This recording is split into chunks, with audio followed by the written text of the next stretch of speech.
হে প্রিয় মানবজাতি, আমি তোমাদের হৃদয়ের মধ্যেই বাস করি।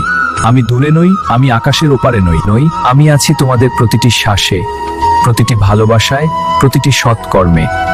কিন্তু আজ আমি দেখছি তোমরা আমাকে ভুলে যাচ্ছ। যখন তোমাদের জীবন সুখে ভরে ওঠে তখন তোমরা ভাবো আমার শক্তি, আমার বুদ্ধি, আমার পরিশ্রম। আর যখন দুঃখ আসে তখনই শুধু আমার নাম ডাকো। আমি অবহেলিত হতে আসিনি, আমি এসেছি তোমাদের পথ দেখাতে। মনে রেখো, যে আমাকে ভালোবাসে আমি তার হৃদয়ে আলো হয়ে জ্বলি। যে আমাকে স্মরণ করে আমি তার ভয় দূর করি। যে আমাকে বিশ্বাস করে আমি তার পথ সহজ করি। আমি ধন চাই না, আমি বড় মন্দির চাই না, আমি চাই শুধু তোমাদের বিশ্বাস, ভালোবাসা আর সত্য পথের অনুসরণ।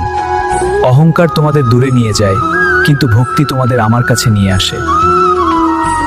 অন্যকে কষ্ট দিও না, অন্যকে ঘৃণা করো না, কারণ প্রতিটি প্রাণের মধ্যেই আমি আছি। তোমরা আমাকে অবহেলা করো না, কারণ আমি তোমাদের ত্যাগ করি না কখনো।